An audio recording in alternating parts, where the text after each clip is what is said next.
Hello बच्चों, Magadh agriculture classes में आप सभी का स्वागत है। और ये जो आपका क्लास है, आज हम लोग न्यू चैप्टर शुरू कर रहे हैं जिसमें हम लोग ग्राम के बारे में पढ़ेंगे, चना के बारे में। तो आइए देखा जाए चना के बारे में कुछ चीजें। चलो, चना को किस किस नाम से जाना जाता है जी?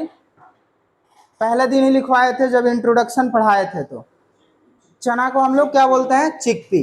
तो लिखिए पहले ग्राम। ग्राम को ही किस नाम से जानते हैं? चिकपी। जैसे हम लोग अरहर को हम लोग रेड ग्राम बोल रहे थे, वैसे ही चना को हम लोग क्या बोलते हैं? क्या? ब्लैक ग्राम नहीं बोलते हैं, मूंग को बोलते हैं बाबू ब्लैक ग्राम। हम लोग इसको, हाँ सॉरी, उड़द को बोलते हैं, सॉरी। ग्रीन तो आपका मूंग होता है, तो उसको हम लोग क्या बोलते हैं? Green gram. उड़द ब्लैक होता है, उसका जो ऊपर का छिलका कवर होता है, तो उसको हम लोग बोलते हैं ब्लैक ग्राम। इसको हम लोग बंगाल ग्राम बोलते हैं। क्या बोलते हैं? बंगाल ग्राम। तो ये तीन नाम किसका हुआ? चना का। ठीक है ना? तो लिखिए बॉटनिकल नेम। ठीक है ना? क्या लिखना है? बोटानिकल। पिजन पी और चिकपी में काफी क्या होता है? कंफ्यूजन होता है। तो सुन लीजिए, चिकपी च से स्टार्ट हो रहा है ना, अगर हम लिखेंगे चिकपी हिंदी में तो ये चिकपी हुआ। तो च से चिकपी और च से चना। अगर हम बात करें पिजन पी का, तो उसको हम क्या बोलते हैं? अरहर। तो अगर एक बच गया तो उसी को हम बोलेंगे पिजन पी। ठीक है ना? ये च से स्टार्ट होता है चिकपी, तो च से क्या होता है? चना। याद हो जाएगा, कोई दिक्कत नहीं होगा। चलिए बोटेनिकल नेम लिखिए सबसे पहले। क्या लिखना है? Botanical name. अगर हम बोटेनिकल नेम की बात करें, यहाँ पे लिख लीजिए हिंदी में चना। ठीक है? Botanical name. इसका वानस्पतिक नाम क्या होता है जी? याद किए हो बाबू? वानस्पतिक नाम सीसर एराइटिनम होता है, या सीसर एरिटिनम बोलते हैं। क्या होता है? सीसर एरिटिनम। चना दो टाइप के होते हैं। कितने टाइप के? दो। एक आप लोग देखते होंगे स्मॉल साइज, और एक देखते होंगे बड़ा साइज जिसको बोल्ड साइज बोलते हैं। उसको हम बोलते हैं काबुली चना। क्या बोलते हैं? काबुली चना। और एक को क्या बोलते हैं? देसी चना। क्या बोलते हैं? देसी चना। तो दो टाइप के चना है, तो दोनों के बोटेनिकल नेम भी क्या होंगे? अलग अलग। तो एक का पहला का नाम लिखिए देसी ग्राम। क्या बोलेंगे? देसी ग्राम। दूसरा को क्या बोलेंगे? काबुली ग्राम। दूसरे को क्या बोलेंगे? काबुली ग्राम। अगर हम देसी ग्राम को देखें तो देसी ग्राम किस कलर का दिखता है जी? ब्राउन कलर का। कैसा? ब्राउन। तो इसको हम बोल सकते हैं क्या? ब्राउन ग्राम। क्या बोलेंगे? यहां एन छूट गया, ब्राउन ग्राम लिखिए, ब्राउन ग्राम। ये काबुली कैसा दिखता है? वाइट दिखता है। कैसा दिखता है? वाइट दिखता है। तो इसको हम क्या बोलते हैं? वाइट ग्राम। इसका साइज कैसा होता है जी? छोटा। तो ये स्मॉल साइज होता है। क्या होता है? स्मॉल साइज है। ये क्या होता है? बोल्ड या लार्ज साइज। इसको नीचे लिख लीजिए आप लोग। ठीक है ना? इसको यहाँ से हटा, क्योंकि ये नाम तो है नहीं। ये देखिए, हाँ ये साइज है इसका स्मॉल साइज, और ये क्या है? लार्ज या बोल्ड। लार्ज या बोल्ड साइज। अब लिखेंगे दोनों का हम लोग क्या? Scientific botanical name. तो चलिए, देसी का होता है सीसर एरिटिनम। क्या होता है? सीसर एरिटिनम। इसको हम हिंदी में क्या बोलते हैं? सीसर एरिटिनम। उसके बाद इसको हम लोग बोलते हैं, नाम से ही स्पष्ट है, इसको सीसर एरिटिनम, इसको सीसर काबुलियम बोलते हैं। क्या बोलते हैं? सीसर काबुलियम बोलते हैं। तो लिखिए सीसर काबुलियम।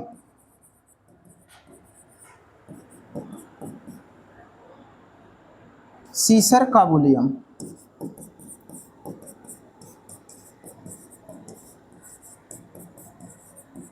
अब हम बात करेंगे सीसर काबुलियम के बाद हम बात करेंगे किसके? फैमिली का। किस फैमिली से बिलोंग करता है भाई? इसको हम लोग बोलते हैं कुल। क्या बोलते हैं? कुल। किस कुल से ये बिलोंग करता है? तो जितना भी पल्स क्रॉप है, all pulse crop comes under किस फैमिली में? लेग्यूमिनेसी में, ठीक है ना, लेग्यूमिनेसी।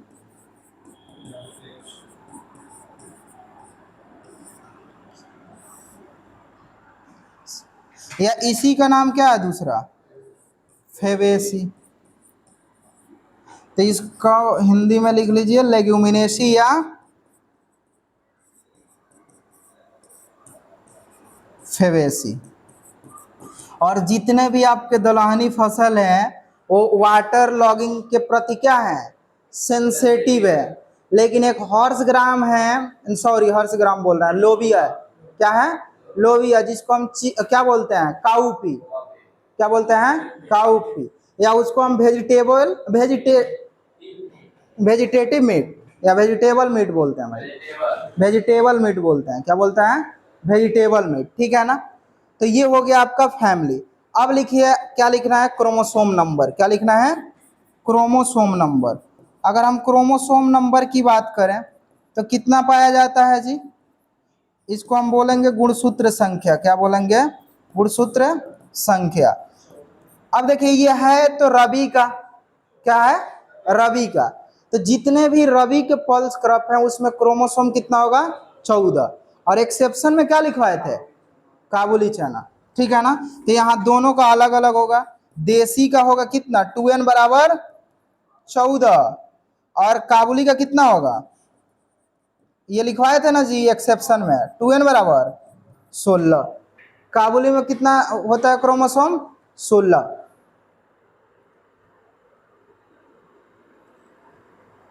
ये है आपका चना। उसके बाद आइए अब हम बात करेंगे इसके ओरिजिन प्लेस की। किसकी? ओरिजिन प्लेस का। अगर हम ओरिजिन प्लेस इसका देखें तो ओरिजिन प्लेस इसका है आपका जो अफगानिस्तान वाला क्षेत्र है ना। कौन सा? अफगानिस्तान, क्योंकि ये ठंडे प्रदेश का है, ठंडी में इसको उगाते भी हम लोग। तो लिखिए ओरिजिन प्लेस। ओरिजिन प्लेस का मतलब होता है उत्पत्ति स्थान। क्या होता है? उत्पत्ति स्थान या जन्म स्थान कह सकते हैं, ठीक है ना। जैसे हम लोग का जन्म स्थान कहाँ है? बिहार है, ठीक। किसी देश में चले जाएंगे तो वहाँ क्या करेंगे? कहेंगे कि हम भारतीय हैं, वहाँ थोड़े ना बिहारी यूपी वाला करेंगे, ठीक है। यहाँ पे अभी पटना में आप लोग तैयारी कर रहे हैं तो अभी डिस्ट्रिक्ट बांट के रहते हैं कि कोई अगर अपने डिस्ट्रिक्ट का मिल जाए तो क्या होता है? खुशी होता है। चलिए ओरिजिन प्लेस क्या है आपका? लिखिए साउथ वेस्ट एशिया। और किसका है origin place south west Asia? Wheat का है, गेहूं का है, ठीक है ना। तो ये लिख लीजिए साउथ वेस्ट एशिया। इसको हम दक्षिण पश्चिम क्या बोलते हैं? एशिया। दक्षिण पश्चिम एशिया।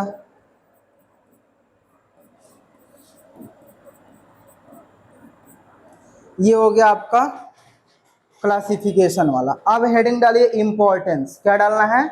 इंपॉर्टेंस।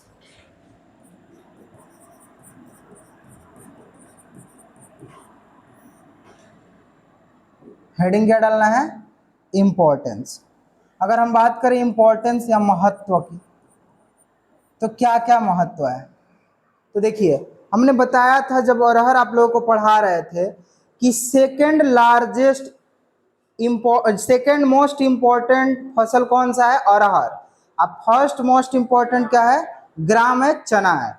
इंडिया में भी और विश्व में भी, ठीक है ना। इंडिया में भी और विश्व में भी, ठीक है ना। तो चलिए लिखिए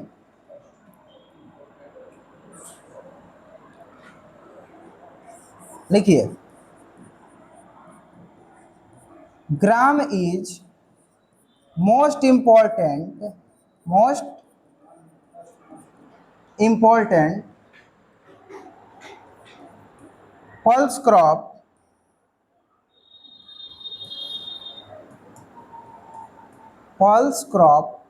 Gram is most important pulse crop in world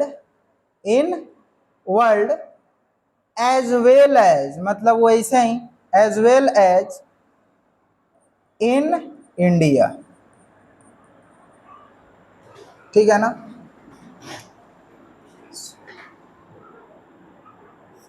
लिखिए चना विश्व एवं भारत का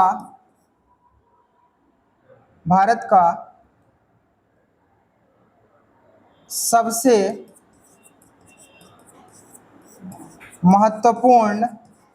महत्वपूर्ण दलहनी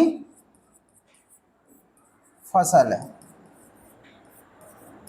चलिए उसके बाद आइए, अगर हम बात करें ये इंडिया में भी और कहाँ पे है, विश्व में भी, दोनों लेवल पे सबसे जो दलहनी में सबसे इंपॉर्टेंट है वो क्या है, चना। हम लोग पढ़ रहे थे ना जो अनाज वाली फसल, अनाज वाली फसलों में सबसे इंपॉर्टेंट पूरे विश्व में था गेहूं, और भारत में क्या था, राइस, और बिहार में भी क्या था, राइस। लेकिन अगर दाल के हम परिप्रेक्ष्य में देखें पल्स क्रॉप के, तो सबसे नंबर 1 पे है चना, दूसरे पे है अरहर, और तीसरे पे आपका हो जाएगा लेंटिल, ठीक है ना, मसूर, ठीक है ना। तो ये पहला और दूसरा, चना पहला है और दूसरा क्या है, अरहर। अब देखिए, अब अगर हम बात करें कि इंडिया विश्व में कितना प्रतिशत क्षेत्रफल पे अकेले उगाता है और कितना प्रतिशत प्रोडक्शन करता है, तो आप लोग अरहर का बताइएगा, अकेले भारत कितना परसेंट प्रोडक्शन कर रहा था, 90%। पूरे विश्व का कितना परसेंट, लेकिन आपका जो ये है चना है वो पूरे भारत का 70% प्रोडक्शन करता है, कितना, 70%, ठीक है ना। लेकिन 70% प्रोडक्शन करता है और भारत ही प्रोडक्शन में भी नंबर 1 पे है, ठीक है ना। तो लिखिए 65% अबाउट, लिखिए about 65% of total world's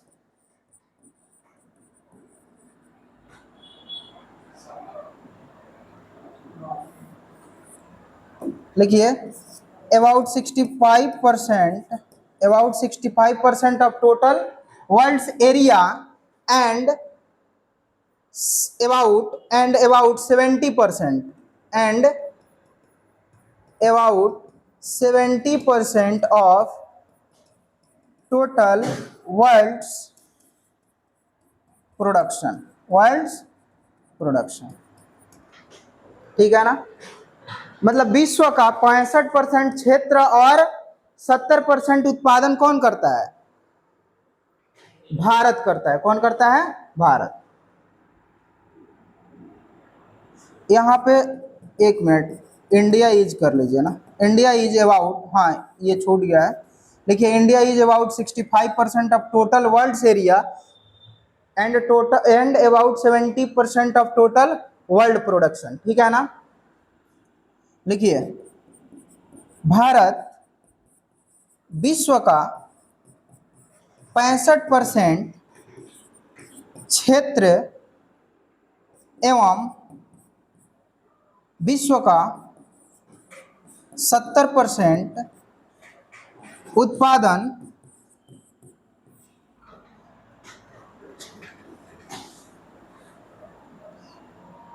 Bharat विश्व का 65% क्षेत्र एवं विश्व का 70% उत्पादन क्या करता है, अकेले करता है, अकेले करता है।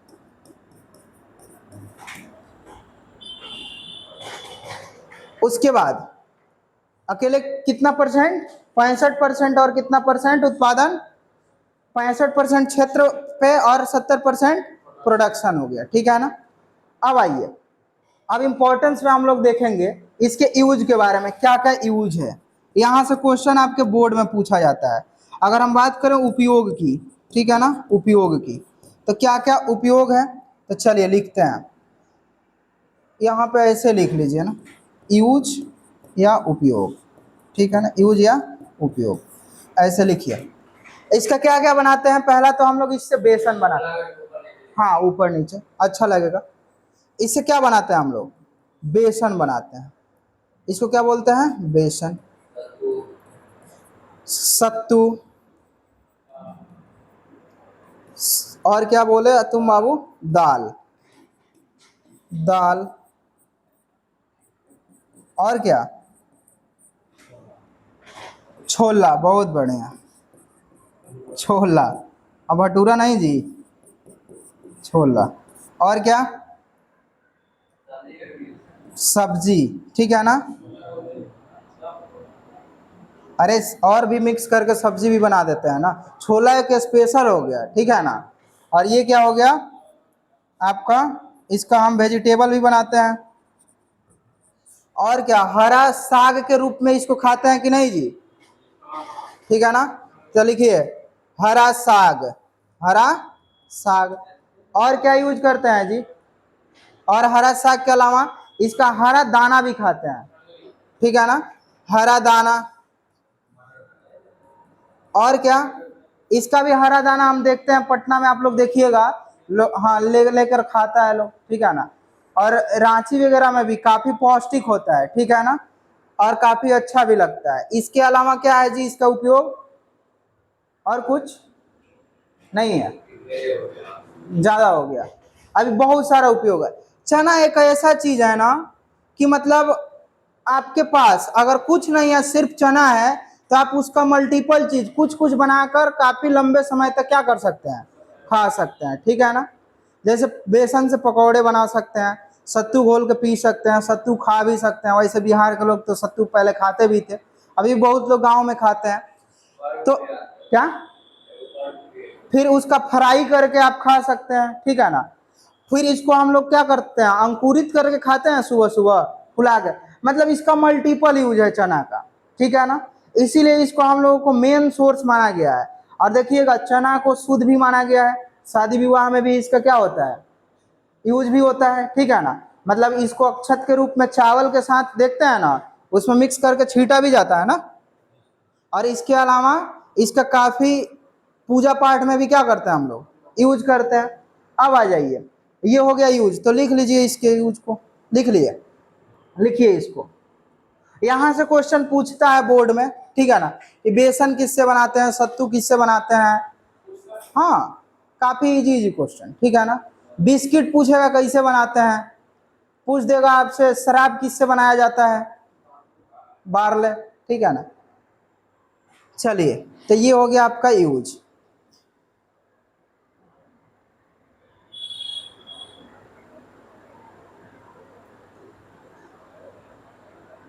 अच्छा, चना का पत्ती आप लोग खाए हैं, हाँ, कैसा लगता है, मतलब ऐसे कच्चे खाएंगे तो, मतलब मीठा की खट्टा,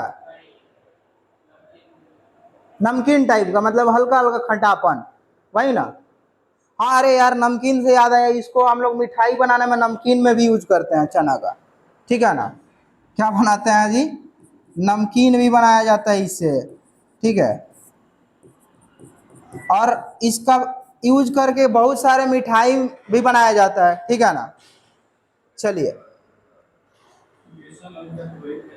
हाँ, बेसन से ही क्या बनाते हैं हम लोग, नमकीन वगैरह, ठीक है ना, या मिठाई वगैरह।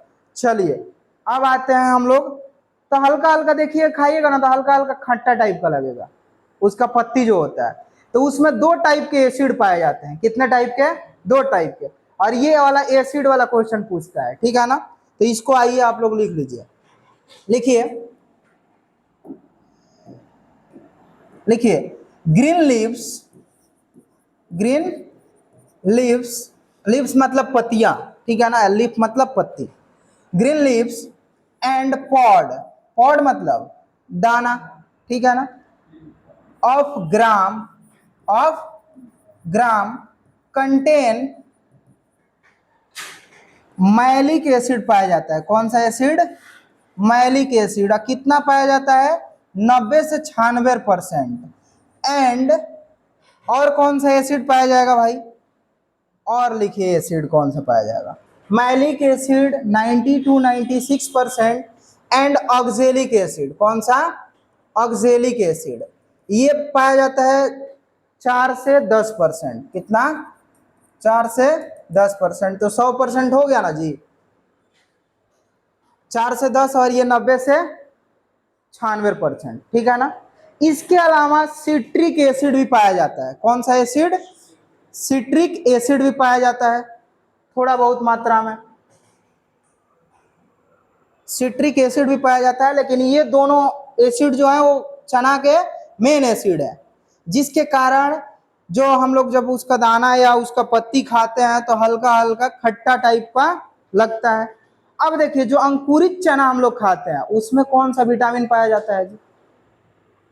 कैसा लगता है अंकुरित चना खाते हैं आप लोग? तो स्वाद ही नहीं रहता है। चलिए हम लोग अब देखेंगे किसका किसका मेन सोर्स है आपका चना, ठीक है ना। तो ये जो मेन सोर्स है, पहला इसमें पाया जाता है कैल्शियम। प्रोटीन तो पाया ही जाता है क्योंकि दलहनी है तो ऑलरेडी प्रोटीन पाया जाएगा। तो लिखिए सबसे पहले, लिखिए ग्राम is good source of calcium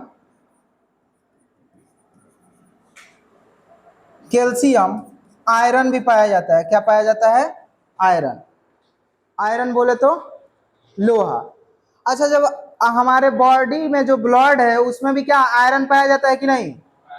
ठीक है ना। हीमोग्लोबिन का पार्ट क्या है? आयरन है।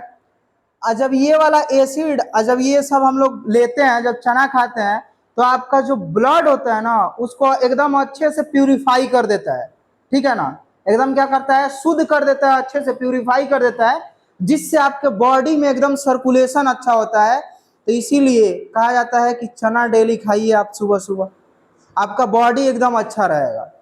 ये पिज्जा बर्गर, ठीक है ना, इडली डोसा खाने से बेहतर है कि आप चना खाइए। चना के साथ सुबह चना फुला लीजिए, मतलब अंकुरित कर लीजिए, और साथ में हल्का फुल्का खीरा, आप टमाटर प्याज मिर्च काट लीजिए और हल्का सा उस पर जलजीरा छिड़क के नींबू वम्बू लगा के आप बस खाइए। बस एक प्लेट, छोटा वाला प्लेट में। अब ये नहीं कि अब पूरे चने खा जाना है, ठीक है ना। डेली खाइए, देखिए आपका एकदम जो डाइजेस्टिव सिस्टम रहेगा ना वो एकदम बहुत अच्छा हो जाएगा। आप देखते होंगे कि घोड़ा जो है, घोड़ा का नाम सुने हैं ना, हॉर्स, कितना तेज दौड़ता है और साथ में क्या करता है कि चना ज्यादा खिलाया जाता है, ठीक है ना। बात नहीं करो बाबू, ठीक है। चलो, आयरन एंड इसमें पाया जाता है विटामिन B3। कौन सा? विटामिन B3, जिसका नाम है नियासिन। क्या नाम है? नियासिन। तो इसमें विटामिन B3 पाया जाता है जिसका नाम क्या है? नियासिन, ठीक है ना। विटामिन बी कॉम्प्लेक्स होता है। विटामिन बी क्या होता है? Complex. Vitamin A, B1, B2, B3, ठीक है ना, B5, B6, 6 भी होता है जी कि 7 होता है। एक फिर से B12 भी होता है। क्या होता है? B12 भी होता है। तो कुछ विटामिन यहाँ पे लिखिए। विटामिन, देखिए विटामिन जो होता है वो कितने टाइप का होता है? 2 टाइप का। एक होता है वाटर में सोलूबल, एक होता है कहाँ पे? फैट में सोलूबल। एक वाटर में और एक फैट में। तो ये कहाँ सोलूबल होगा? वाटर में। तो वाटर में सोलूबल के लिए याद कर लीजिए, विटामिन बी कॉम्प्लेक्स कौन सा, यहाँ पे लिख देते हैं, 1 मिनट। विटामिन बी कॉम्प्लेक्स और vitamin C. Vitamin B complex and vitamin C, मतलब इसका फुल फॉर्म हो जाएगा WBC। का नाम सुना है जी? व्हाइट ब्लड कॉर्पेशल्स, ठीक है ना। तो WBC याद रखना है। वाटर में कौन सोलूबल होगा? WBC, मतलब W मतलब वाटर। अब विटामिन बी और सी कहाँ? वाटर में सोलूबल हो जाएगा, और जो बच जाएगा वो किस में सोलूबल होगा? फैट में।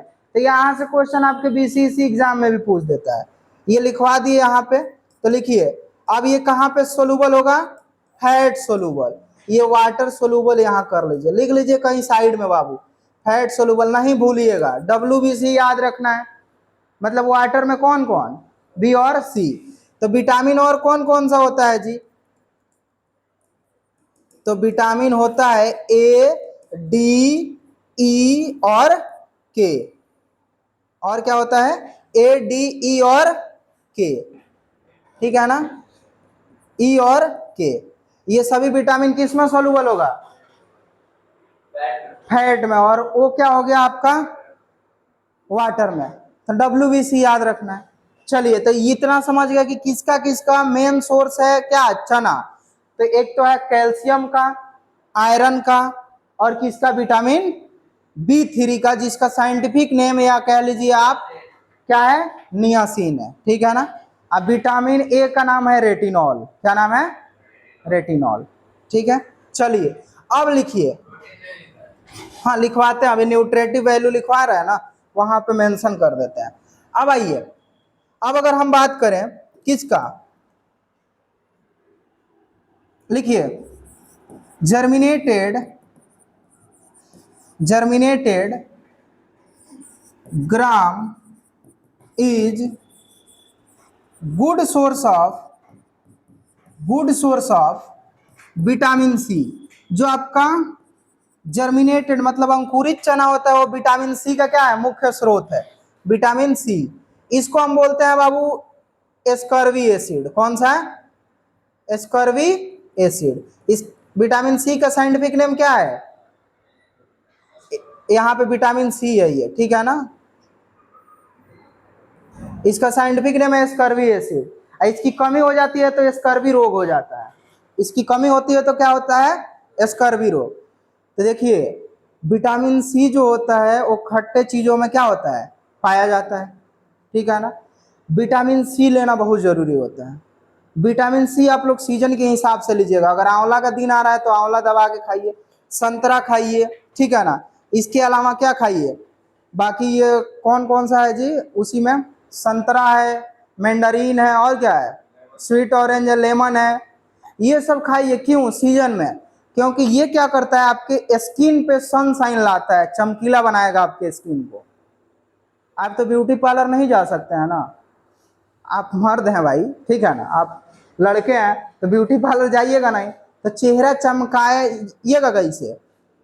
अब उतना पैसा भी नहीं है कि क्रीम खरीदिएगा, तो आप इस चीज को जान रहे हैं तो आप विटामिन सी खाइए, आपका चेहरा एकदम नेचुरली ग्लो करेगा, ठीक है ना। और नहीं विश्वास है तो विराट कोहली को देख लीजिए, वो थोड़े ना ब्यूटी पार्लर, चाहे मान लेते हैं मेंस पार्लर, क्या बोलते हैं उसको, अरे जाता होगा, बाल कटवाता होगा। अब ऐसा थोड़े है कि अपने चेहरे को शाइनिंग करवाता होगा बाबू, ठीक है ना। तो पूरा का पूरा क्या, उसका चेहरा देखिए कितना ग्लो करता है। अब CSK वाला बुरा मान जाएगा सर, क्या जी। चलिए आइए, तो ये हो गया जर्मिनेटेड ग्राम में कौन सा विटामिन, जर्मिनेटेड ग्राम में कौन सा विटामिन सी होता है, ठीक है ना। तो जो अंकुरित चना सुबह खाते हैं उससे एक तो आपका डाइजेस्टिव सिस्टम भी मजबूत हो रहा है और चेहरा पे ग्लो भी आ रहा है, एक साथ कई कई चीजें, ठीक है ना। तो आज से चना फुला के खाइए आप लोग भी, ठीक है ना, सही बता रहे हैं, चना खाइए, बहुत अच्छा रहेगा, आपको एनर्जी कम नहीं होने देगा, ठीक है ना। भूख भी, लेकिन प्यास बहुत लगता है। लिखिए न्यूट्रेटिव वैल्यू, क्या लिखना है।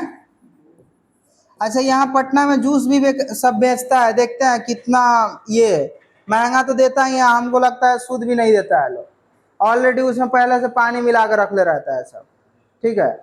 तो आप लोग ये ऐसा लगे आपको कि जूस पी के एनर्जी आ जाएगा, तो पटना में कुछ भी खा के, चाहे हॉस्टल का खाना हो चाहे ऐसा नहीं, आप घर का शुद्ध खाइए, ठीक है ना, बहुत अच्छा रहेगा। उसमें कि छूट गया, भूजा के रूप में भी हम लोग चना को खाते हैं, ठीक है ना, वही झाल मुड़ी में यूज करके, ठीक है ना, अभी फेमस था ना जी। लिखिए, अरे वो लिखना क्या है जी, इतना याद नहीं रहेगा। लिखिए कार्बोहाइड्रेट्स, लिखिए 60 से 62% क्या पाया जाता है बाबू। लिखिए प्रोटीन, क्या लिखना है, प्रोटीन।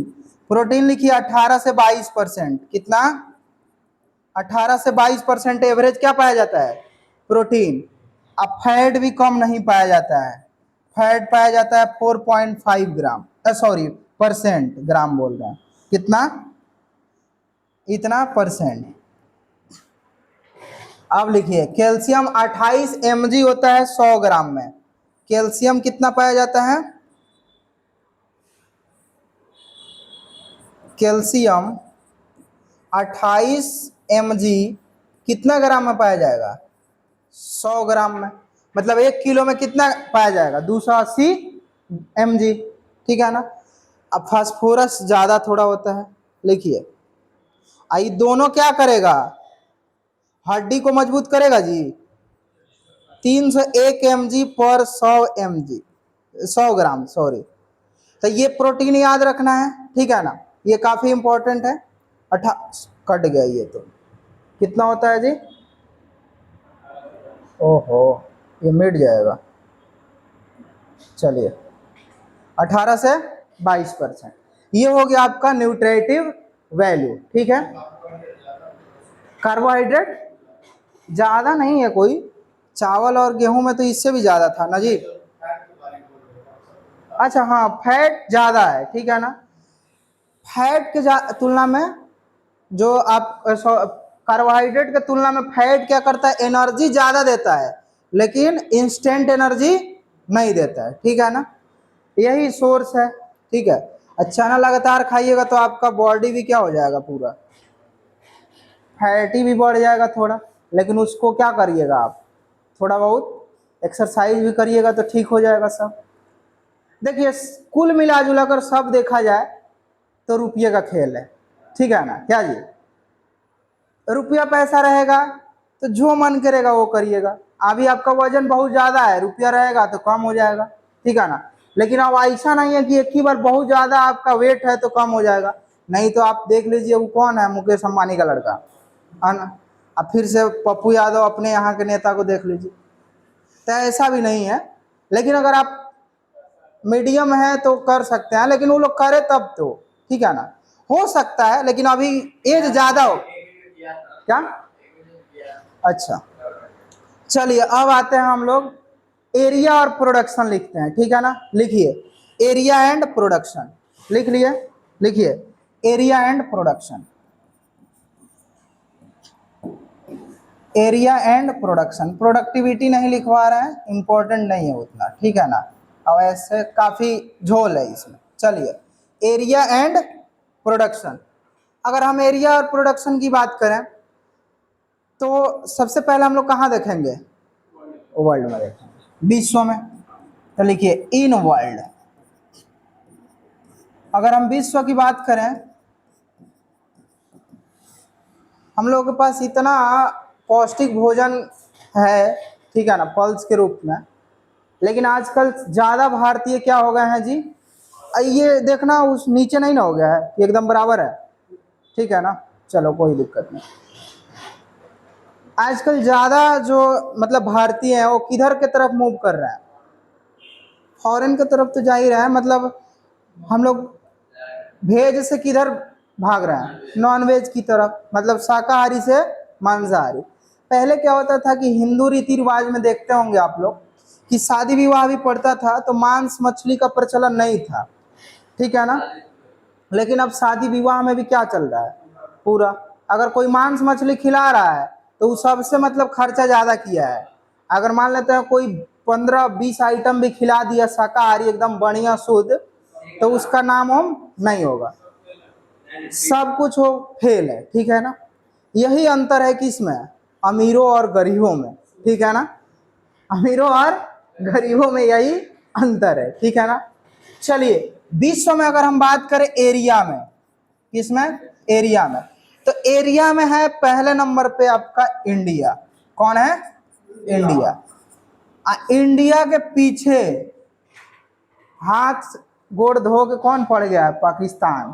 तो पाकिस्तान भी दूसरे नंबर पे ही है एरिया में, ठीक है ना। कौन है, पाकिस्तान।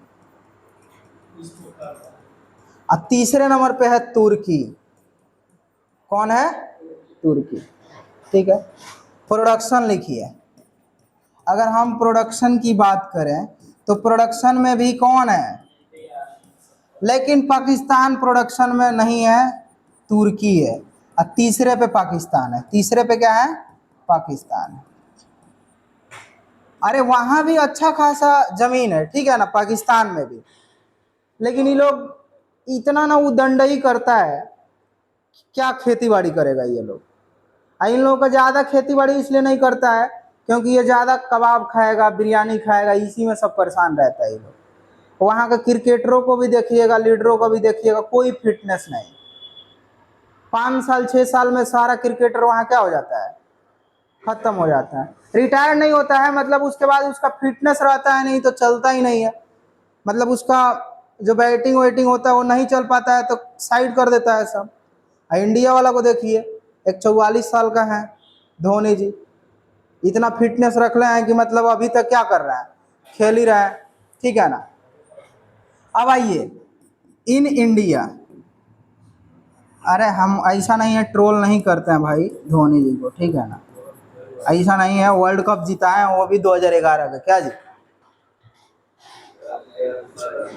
अरे सभी भारतीय क्या हैं, हमारे लिए प्रिय हैं। चलिए आइए इन इंडिया की अगर हम बात करें तो एरिया की अगर बात किया जाए और प्रोडक्शन का, तो दोनों देख लीजिए, एरिया और प्रोडक्शन।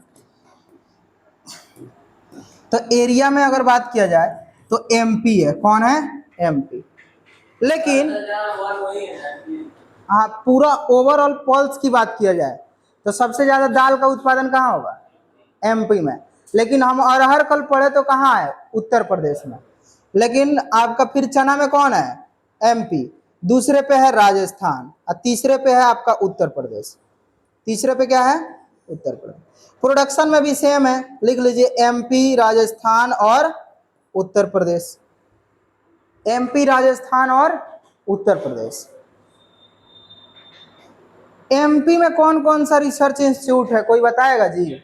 हाँ एमपी में, बहुत बढ़िया, सोयाबीन रिसर्च इंस्टीट्यूट, कौन सा, ये कहाँ है, इंदौर में। कहाँ है, इंदौर में। ये ऑनलाइन वाले देखो, ये रिसर्च सेंटर है बाबू, और इन सोयाबीन का है इंदौर में। और आपका एक सॉइल साइंस का कहाँ है, भोपाल, बहुत अच्छा।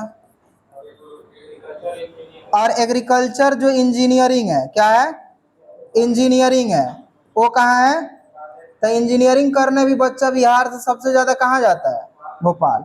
और एक है आपका क्या, weed science, weed science, weed science है आपका जबलपुर, कहाँ है, जबलपुर। और ये चारों जो शहर है, 3 शहर है, ये तो 2 बार हो गया है ना, ये सब कहाँ है, एमपी में है। कहाँ है, एमपी में है।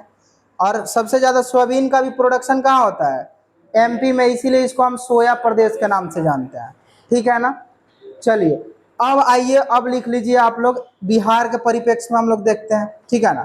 तो नोट करके लिख लीजिए, एक ही लाइन में लिख लेना है, नोट करके लिखिए, यहीं पे लिख लीजिए, लिखिए, in Bihar Patna has first rank in area and production, area and production, area and production. दाल में पटना ही है, ठीक है ना। पटना जिला भाई छोटा नहीं है, बड़ा ही है, ठीक है। मोकामा से लेकर कहाँ तक, एक उधर है मतलब दबंग, मोकामा की तरफ कौन, अनंत सिंह। इधर कहाँ तक जाइएगा, मनेर तक, तो इधर भी भाई वीरेंद्र है। तो भाई वीरेंद्र और मोकामा वाला अनंत सिंह, दोनों के बीच में पूरा का पूरा दाल का खेती होता है। आलू का भी प्रोडक्शन पटना में ज़्यादा होता है, ठीक है ना। ये पूरा एकदम सब उपजाऊ भूमि है, ठीक है ना। चलिए, हाँ मोकामा के तरफ तो बहुत दाल होता है। मोकामा में एक दाल का रिसर्च सेंटर भी है जो कि अपने बिहार लेवल पे है, ठीक है ना। अब आइए हम लोग लिखते हैं बॉटनी, क्या लिखते हैं, बॉटनी। चलिए अब बॉटनी के बाद हम लोग क्लाइमेट को पढ़ेंगे, ठीक है ना। तो बॉटनी तक लिखिए, समझ में आ रहा है ना जी, कोई दिक्कत तो नहीं ना हो रहा है। बॉटनी, बॉटनी को हम क्या बोलते हैं जी, वनस्पति। तो जैसे अरहर C3 था, वैसे ही क्या है, रबी में उगाया जाए तो शॉर्ट डे की लॉन्ग डे, ये क्या होगा, लॉन्ग डे। तो C3 लॉन्ग डे, एक minute, long day and self and cross pollination, दोनों पॉलिनेशन पाया जाता है। तो देखिए ये होता है लगभग 90 से 95%। कौन सा? सेल्फ। सबसे ज्यादा क्या होता है? सेल्फ। तो आप इसको सेल्फ पॉलिनेशन मान सकते हैं। अब 5 से 10% कौन सा पॉलिनेशन? Cross pollination. ठीक है ना। अब लिखिए फ्रूट टाइप क्या होगा बाबू? फ्रूट टाइप जितना पल्स है क्या होगा? पॉड होगा। इसमें तो पूछना ही नहीं है। अगर हम इनफ्लोरोसेंस की बात करें तो इनफ्लोरोसेंस, जिसको हम पुष्पक्रम बोलते हैं, इनफ्लोरोसेंस क्या होता है? रेसीम होता है। क्या होता है? रेसीम होता है। इसको लिख लीजिए। हेडिंग डाल लीजिए आप लोग क्लाइमेट। ठीक है, जिसको हम बोलते हैं जलवायु, और जलवायु को हम लोग पढ़ेंगे कल। आज के लिए इतना ही रहने देते हैं। ठीक है ना। अच्छा कल तो नहीं, कल तो संडे है, तो कल तो आपका नहीं चलेगा क्लास। अच्छा कितने लोग घर जा रहा है जी? तुम भी जा रहा है बाबू? और ये तुम्हारा दोस्त कहाँ है सोनू? चला गया? तो थोड़ा दूर देर नहीं रुक सकता था? 1 घंटा नहीं, आधा घंटा नहीं। अच्छा, छोड़ के भाग गया? अरे घर जाने के नाम पे ना एक अलग प्रकार का खुशी रहता है। ठीक है ना। लगता है अगर कोई मतलब लेट करता है ना तो इतना गुस्सा आता है। ठीक है ना, इसीलिए हमको लगता है छोड़ के भाग गया होगा। तो देखिए घर तुमको रहना है, तुम भी जा रहा है? एक दिन में आ जाओगे? तो मंडे तक तो कोई नहीं आएगा, तो मंडे को भी छुट्टी रहेगा, इधर संडे को तो रहेगा ही। ठीक है ना। अब आओगे तो कौन कौन रह रहा है यहाँ पे प्रॉपर में? तुम रह रहे हो। ठीक है, तब देखो अब तुम्हारे लिए स्पेशली तो चलाएंगे नहीं। ठीक है ना। अब सब आएगा लो तो चलेगा। ठीक है ना। क्लास बंद ज़्यादा दिन नहीं रहेगा, 2 से 3 दिन बंद रहेगा। ठीक है ना। क्या जी? और 2-3 दिन बाद तो ये लोग आ ही जाएगा लो, 2 से 3 दिन। कल तो संडे ही है। हाँ जी। नहीं तो उतना लॉन्ग नहीं रहेगा, बाकी मोर देन बच्चे आ जाएंगे तो चलने लगेगा, कोई दिक्कत नहीं। ठीक है, चलिए इसको बंद कर दीजिए बाबू। ठीक है, चलो।